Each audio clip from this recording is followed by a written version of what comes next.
Hey everybody, Jess Intuitive Angel Healer here with your Grounded. Thank you so much for joining us today and welcome to another episode of Telling Stories by the Sea.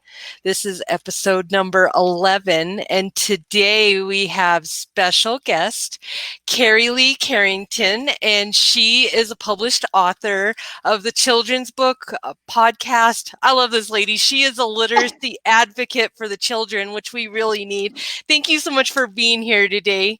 Thank you for having me, Jess. You're so welcome. I have a 10-year-old daughter, so this really is important to me. I believe it all starts with the kids, and I'm also I'm a starting writer. I'm going to get that book going this year. Like I've promised myself that this book is going to come out of me. So that's why I created this whole podcast to celebrate authors and also give myself some inspiration while I'm at it. But so if you could just tell us a little bit about yourself, who you are, your age, where you're from, and a little bit about your book. Oh, my age? Yes, I like to say that. And the reason why everybody's like, my age, yes, because on here, the point is, I want people to know your age because so many people in society say, I'm too old. I can't do that. And so when you have people that are like, hey, I'm 50, hey, I'm 20, hey, I'm 95, it makes a difference. So, yes. Well, yes, I am Carylee Carrington. I am 38. Yay! I'll hit the big 4-0 next month or February 19th. Big 4-0.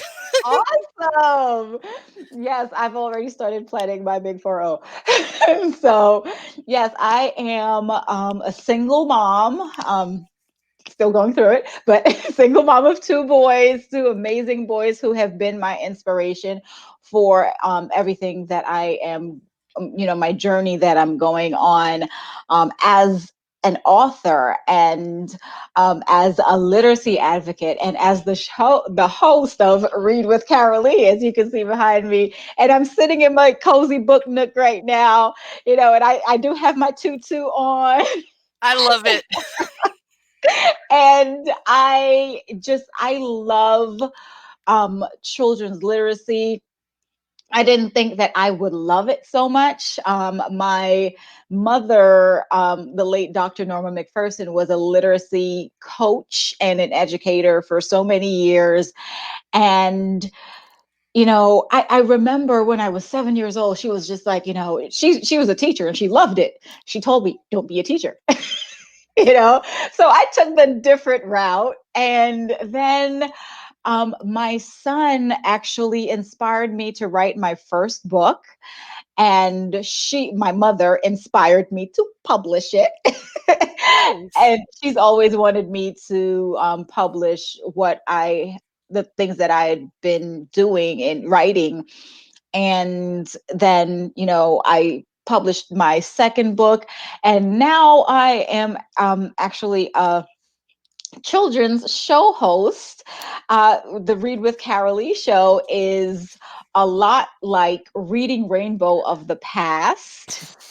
I was just about to say that while you're sitting here in front of me, I'm like, the Reading Rainbow song is literally played in my head because I'm a girl of the 80s. So I love you. You're my favorite.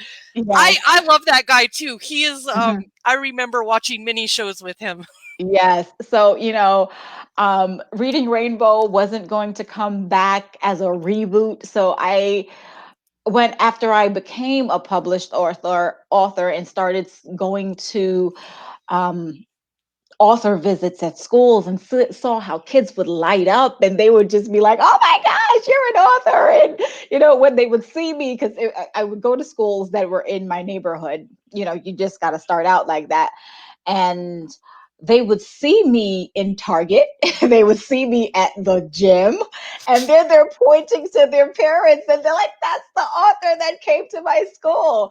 And I thought it was so fascinating. And a lot of my friends, they started to, have I gone through the get to know you part yet. I think I'm going on into more conversation. I love it. This is okay because this is how all of my conversations flow because we're Okay. just chatting. Awesome. All right. Well, yeah, I was getting messages like on Facebook from friends of mine say, "Oh, you should connect with this one, or connect with so and so. They're an author." And I'm like, "Oh, I didn't know that there were so many authors in my county."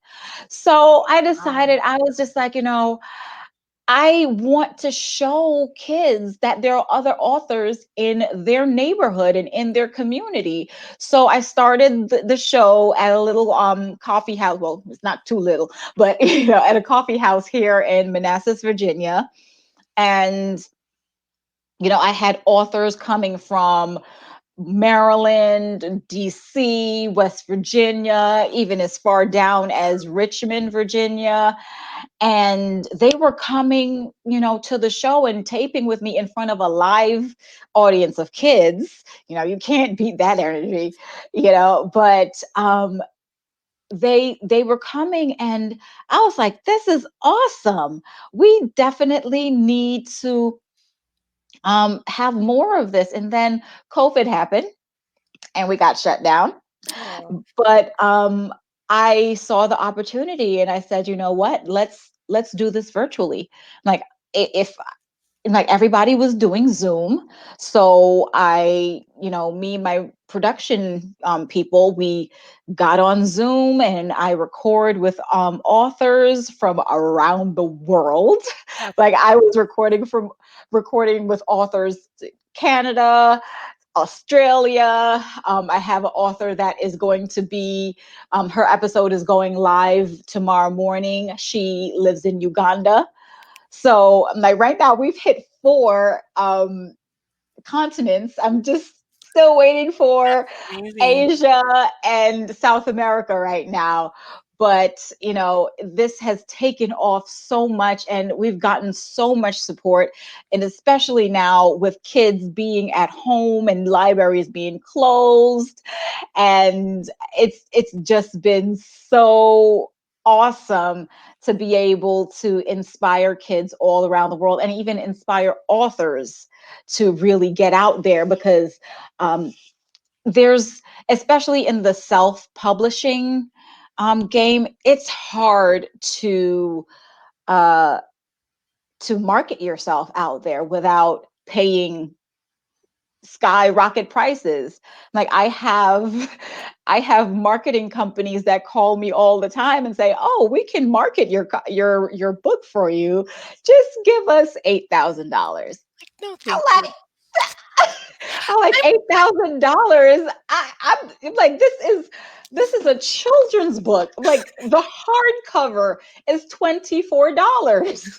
So I'm self-published. I don't have someone behind. I don't have the publishing engine behind me. But now, I have my show and I'm able to help others promote their books. And right now, like we're having a real good spike right now. We have over 1,700 subscribers Wow. now. 2 Nice. weeks ago I had 1,400. So I'm like, okay, let's go, and Nice. I'm really loving all of the support, and I'm really, loving trying to do so much more for the self-published author community and, for children's literature. Because one of the platforms that I have is that I'm trying to infuse diversity into children's literature because you have so many people who, so many children who don't see themselves in books. You have African American children, you have Asian children, you have Latinos, and the Latinx generation. They they don't see themselves in a majority of books. So what I'm trying to do is I'm telling everybody, come on. And especially if your book is helping a child try to deal with even a disability or try to explain a disability to their classmates or it just come on in. Nice. And I have a lot of people that, authors that I have Mhm. personally interviewed that'll probably take you up on that, because I Oh, have yes.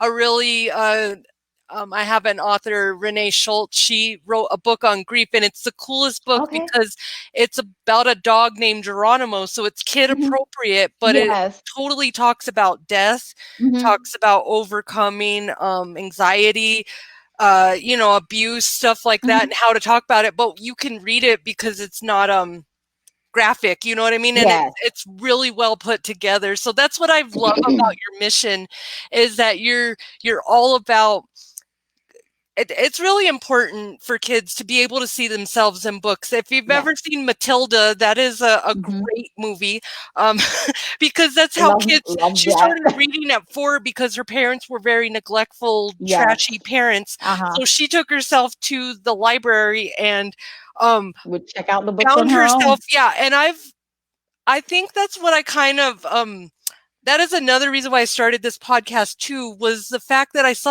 just kept meeting so many authors out there. Mhm. And not only the fact that I want to be one, but I was like, there's so many authors out there, and I'm not about promoting anything that's not good. Like, if it's rubbish, I'm not going to sit here and talk about it, because that's a waste of my time. That's just, Yeah. maybe it's my spiritual awakening, but at this point I don't have time to talk about anything that doesn't matter. It's just Mhm. how I am. And I love that I have this show and I can put people out here. And my biggest thing is, if you went through the whole process to publish your book, I think it's only fair that, what do you do now when you have all these books sitting next to you? You're Uh-huh. like, well, I published my book, what now? And then you have all the little energy vampires out there, and the ones that want to sell you a dream and make you famous, and they're like, here, we have a TV spot, you'll just pay Uh-huh. $500 to come on. And you're like, PBS is free. Mhm. Just saying. But how long did it take you to publish your children's book, when you first started? And a little Mhm. bit also, what helped you create? I know there's a backstory Mhm. to the titles of the books. Yes. Well, it took me, I would say, from submitting my manuscript to getting it in my hand, getting the finished copy in my hand, took maybe about 6 months. I went through you because and I had a great publishing company, that helped. It's the self-publishing arm of Simon and Schuster, Archway Publishing, and they basically guide you through all of the steps. And I submitted my manuscript. I told them what I wanted. I let them let the illustrator, tell them exactly what I wanted my characters to look like, what colors I wanted them to wear, all of that, all of those nuances, how I wanted the fonts, where I wanted the font. It's all of that takes a lot of, and it takes a lot of going back and forth. And, especially since it's via email, I guess via email makes it go a lot faster, but like I still had my day job. So I wanted to make sure that, okay, I had space and time to really look over this and make sure that everything was right, because I wanted everything to be perfect. This is a product that I'm putting out into the marketplace. I didn't want it to be looked upon as lesser. This is basically my other baby. So everyone just like me, this one right here, this was actually inspired by my son. And when he was 5 years old, he was told by a classmate on the playground that he should only be playing with children of his own race. Wow, And yeah, and this was not a subject that that's rough. I broached with him at 5 years old. I was like, he's in kindergarten. What? I'm like, I didn't want to be discussing race with him. So, and his question was like, why can't everyone be the same? So I had to sit him down and said, okay, you know what? This is why everyone can't be the same, and my mother was very light skinned. And, you know, my nieces and nephew, and even my son, if you ask what color is grandma, they would say peach. And I say, okay, what color am I? And he would say brown. And I said, well, she's my mother. She's my mother. She's your grandmother. She gave birth to me. And, so we can all play together. We can all be in the same family. So I said, okay, I actually got inspiration in the middle of the night one night, and it's like I could not go back to sleep. And I got the idea for the story, and I started just writing down on my phone. And so everyone just like me, it was because he was saying that he wanted everyone to be the same. And in the book, a little boy has had to get glasses, and he wants everyone to be just like him because he didn't want to be laughed at because he had to get glasses. So we go through the whole uh, a few days to show that if everyone was the same, they would like the same thing, they would wear the same thing, Boring. and yeah, it would be a boring world. And then we would all start fighting over everything because everyone wants the same thing. And diversity and being different and embracing your difference is so important. So that's everyone just like me. And then my second book, Pretty Here, I was surprised that the title Pretty Here had never been chosen for a book. And, it's about two little girls that one thinks that the other doesn't like her hair. And, at the end of the book, they find out that they both like each other's hair. So, and it goes, it gives girls, and even some boys a sense of no, there's not one style of hair or there's one color of hair that's pretty. You can choose whatever color, you want. Like I chose blonde right now. So, you don't, there's not, and it starts with the hair, but it's with everything else. There's not one prettier prettier skirt. There's not one prettier skin, there's not one prettier face. It's really how you work it. That is so true. And Fafa Frattini, she had said earlier, I like to mention the people that tune in and my audience, but she said, "Go girl," and she also was talking about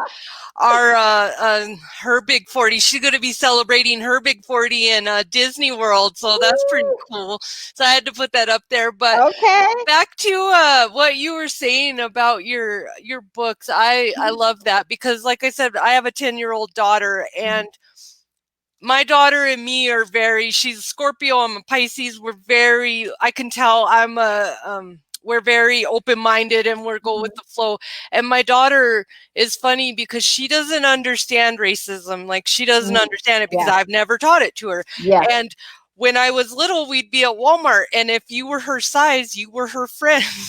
And it was kind of odd though, some of the people of Walmart, you don't want your 4 or 5-year-old asking to she would be like, "Hey, you want to have a slumber party with me?" And I'm like, yeah, we're not asking those ones to come back over because I mean, not the kids, but I was just like, I'm sorry, there's some choice people that I'm just like, please don't invite people over. And you know what I'm talking about. Your kids are just like talking to everyone, but she went through a bulliness, and it's crazy because at 7 she went through 2 different schools. She went through a bulliness with her teacher, her first grade teacher, who bullied her because she doesn't have any diagnoses. My child came out just fine, but I feel that she may have a touch of maybe a little Asperger's or OCD, or she has a little touch of something because she's a little slower, but she's very smart.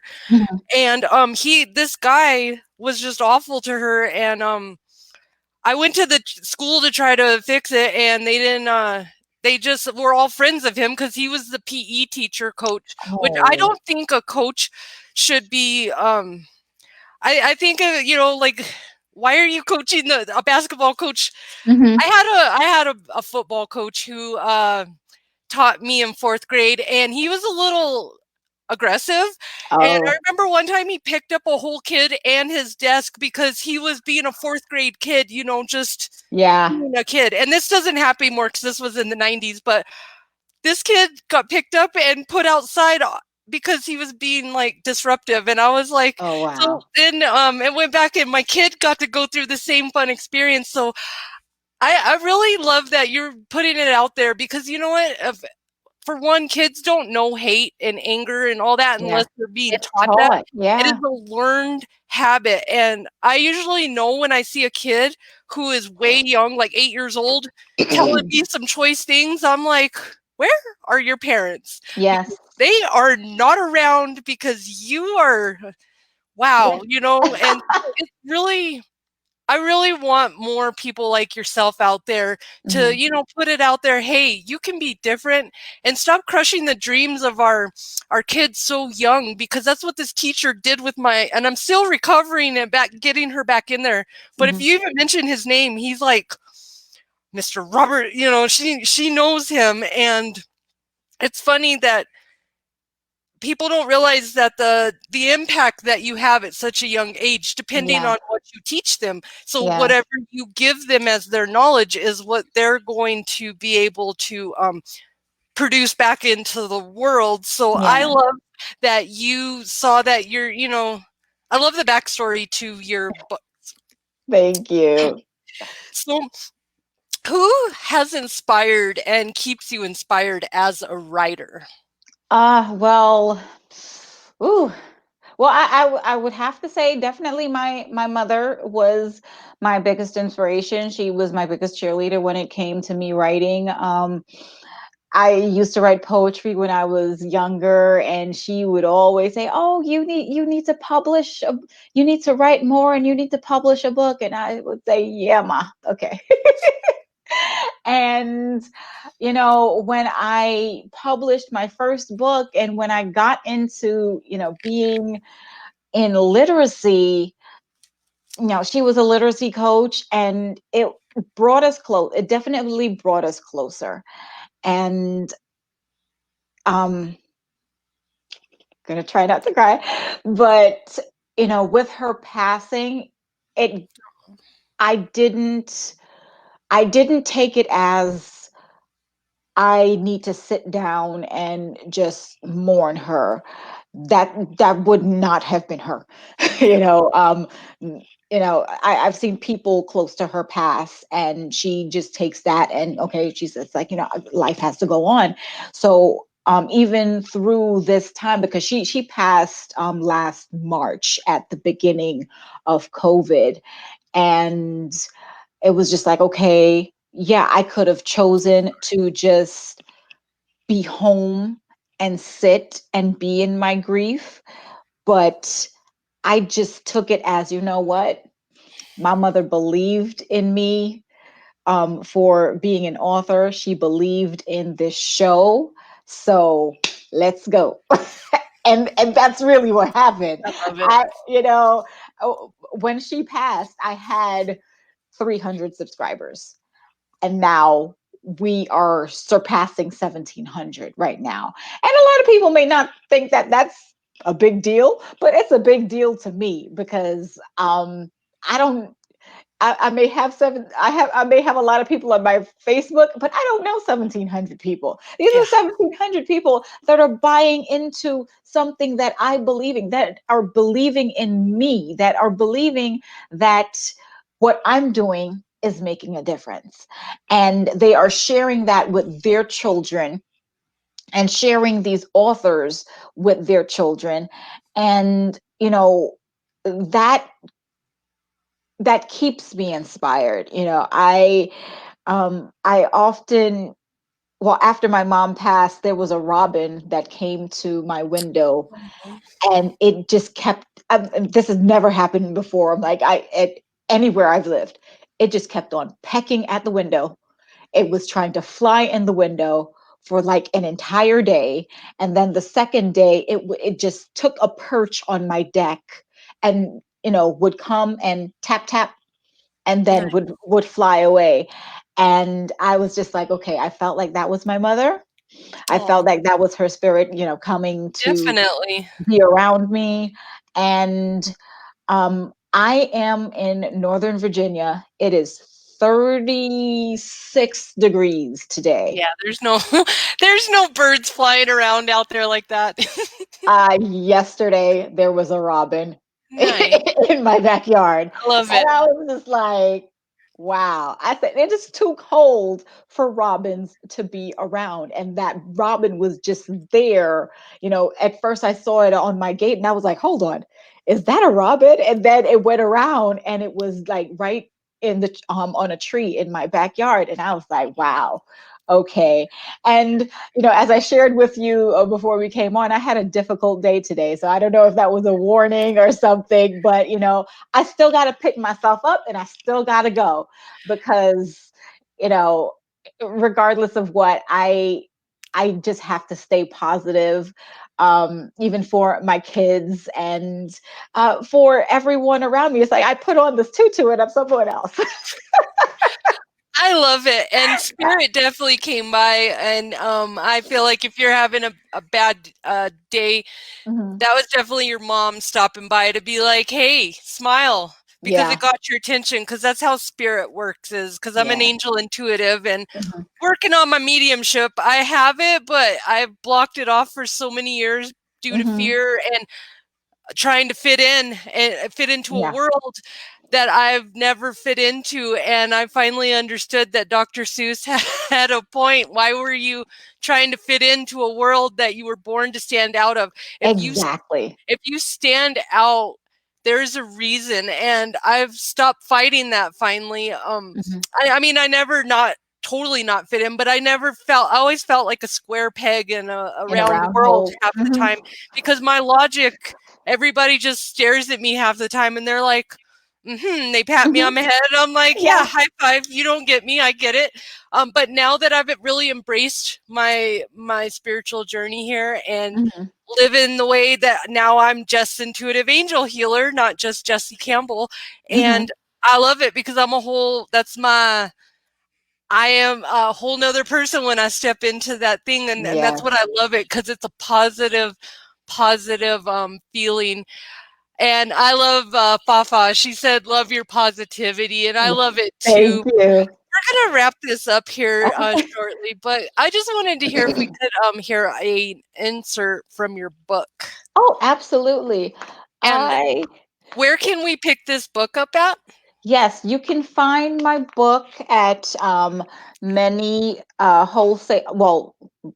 book retailers, Amazon, Target.com, BarnesandNoble.com, Walmart.com. But if you go to my website, readwithcarylee.com/shop, then you'll be able to get it signed by me.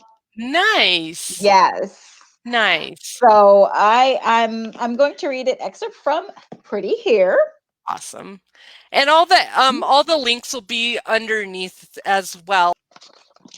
As Sophia walked home, she began to take the beads out of her hair. They fell to the ground like a trail of breadcrumbs. She arrived home with half of her hair loosed, looking very sad.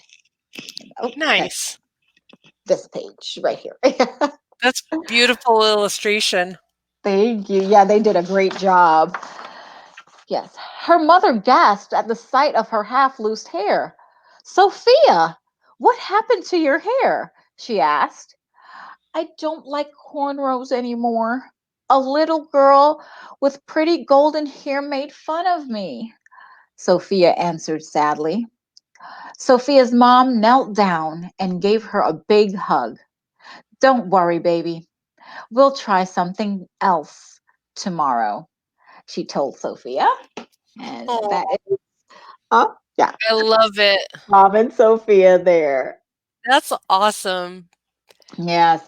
So I know there's a need for that, to have a book like that, because I know there's a difference between my hair and your hair. Yes. And that's a huge thing. I was working as a mental health tech And I remember, this bothers me to this day, because this lady, she was a foster parent to a little African American girl, and this little girl was about 7, and I was I'm so getting upset when I think about it, because when they admitted her, that lady did not know how to do her hair. And I think there should be a rule against you not knowing how to do someone's hair, because you got to buy different stuff, to. Yeah, absolutely. So you know what this lady did? She cut it. She cut that poor baby's hair, and I'm trying to hold it back because the emotion. Yeah. Because when I saw this, I loved all those little kids. They were all 18 and under, and I was a mental health tech for many years. And I remember that they made this little girl look like a boy. And I could see just the disgrace on her. She's like, man, now not only am I here in this great place and that nobody wants me, and now I look like a little boy. And I remember all of us were just so angry that this lady, I was like, you know what? If you don't know how to do that, you need to not. First of all, you need to go find somebody, because if you're going to go, and this goes out to anybody who doesn't know how to do something, go talk to someone before you make drastic measures and ruin a kid's hair, because that was important. But this book is so, that's why I think that stuff like this matters. It matters to know, because that little kid could have, I don't know what even this lady was thinking, there's just bad people out in the world, but think before you act, and get some education before, if you're gonna live in this world of stuff. When I became a medical assistant, I not only went to school to get my education, I also, talked and started making friends with people and learning, how is my demeanor supposed to be? What am I supposed to do? So, it's all about knowledge, and I love that you're opening up so many, that your books are opening up so many mindsets out there. And I love how people's mindset is starting to get much wider than it was back in the day, because I've been watching a lot of documentaries lately, and I'm just like, what were you people thinking? Like, who got together and made this a thing? Like, I just don't understand the world anymore. I live in my own fairyland. It's a lot safer there. If I might get myself a tutu, I've been thinking about, I need to come on here and be like Tinkerbell, because I'm like that anyways. So why not? Love and light. It would be a lot more fun. But do you have any causes or charities that you would like anybody to know about? Well, right now we are trying to raise funds, and trying to get momentum going for Read with Carylee. We're a part of what I'm doing is trying to promote diversity in children's books in public school library, well, in school libraries, and our public libraries, because especially with with libraries and even school libraries, some of them look the same as they did when I was going to school. Some of the books that I'm like, I love the Rainbow Fish, but there's been more books that's been written since then. I love the Hungry Hungry Caterpillar. My kids, the staple books that are on display in my child's library should not be the same ones that were on display when I was going to school, especially since the school that my children go to was not even around when I was in elementary school. I'm like, if a school has been built in the past 5 years, get some new books. Exactly. Display some new books. We could have the other books still on the shelves, but display some new books. Exactly. They're out there. And I'm trying to get all of that out there. So, I welcome people to subscribe to the Read with Carylee show on YouTube. Anything that you put toward my book as well. If you go to readwithcarylee.com and go to /shop and buy a book from there, all of that goes back into the mission that I am spearheading. So, nice. Just continue to support.